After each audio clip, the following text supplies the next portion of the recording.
শাসক হয়ে কাজ করতে চাই না, আমি ভাই হিসেবে কাজ করতে চাই। এটা হলো আমার প্রথম কথা। আমি হয়তো কোনো সময় কোনো কথা যদি একটু কঠোরভাবেও বলি, কিন্তু আমি ভাইয়ের মতো দেখি।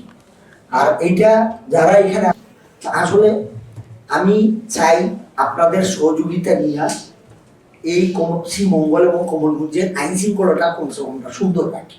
কোনো সমস্যা আমরা অস্বীকার করলে সমাধান হবে না, সমস্যাকে স্বীকৃতি দিয়ে সমস্যার সমাধানে কাজ করতে হবে। তো স্যার প্রত্যেক ডিপার্টমেন্টের নিজস্ব কিছু বিষয় থাকে, আপনি যেভাবে স্যার বলেছেন ডিপার্টমেন্টের বিষয়গুলো সহযোগিতা করবেন। আমরা এই সরকারের কর্মী হিসাবে আমরা দেশের জন্য কাজ করতে চাই, সমাজে যাতে শান্তি শৃঙ্খলা সুষ্ঠুভাবে থাকে, মানুষ যাতে শান্তিতে বসবাস করতে পারে, মানুষ যেন দুর্নীতিমুক্ত থাকতে পারে, মানুষ যেন সরকারি অফিস আদালতে সহজে তার অধিকার আদায় করতে পারে।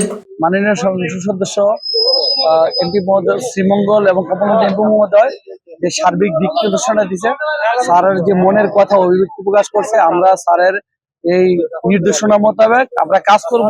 সংসদ সদস্য মৌলভীবাজার 4, আমরা আজকে ওনার সাথে মিটিং করেছি। আসলে উনি আমরা যতদূর জানি উনি অত্যন্ত ভালো মনের মানুষ, উনি পর্যটন বান্ধব এবং পর্যটনের উন্নতির জন্য আমাদেরকে নিয়ে আজকে বসেছিলেন এবং আমরা সেই মিটিং এ পর্যটন সংক্রান্ত বিভিন্ন বিষয় আলোচনা এসেছে। আজকে আমাদের একটা বিশেষ আইন শৃঙ্খলা মিটিং ছিল। এখানে আমাদের শ্রীমঙ্গল কমলগঞ্জে মাননীয় সংসদ সদস্য, আমাদের সকল আইন শৃঙ্খলা বাহিনীর যারা সদস্য আছেন শ্রীমঙ্গল উপজেলায়, তাদেরকে নিয়ে আজকে এই মিটিংটা করা হয়েছে। এখানে বেসিক্যালি প্রত্যেকটা আইন শৃঙ্খলা বাহিনী যারা আছে তাদের তরফ থেকে তাদের কি কি সমস্যা এবং সাংবাদিক বৃন্দদের কাছেও থেকে আমাদের উপজেলা আইন শৃঙ্খলা নিয়ন্ত্রণের জন্য কি কি করা যেতে পারে সেই সমস্ত বিষয় নিয়ে আলোচনা করা হয়েছে।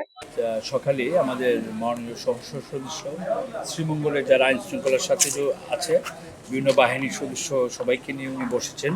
বসে আমাদের সার্বিক শ্রীমঙ্গলের আইন শৃঙ্খলা সম্পর্কে জানতে চেয়েছেন। আমরা আমাদের পক্ষ থেকে বিভিন্ন প্রকার তথ্য দিয়েছি। উনি সব খুবই মনোযোগ সহকারে শুনেছেন, শুনে আমাদেরকে বিভিন্ন দিক নির্দেশনা দিয়েছেন।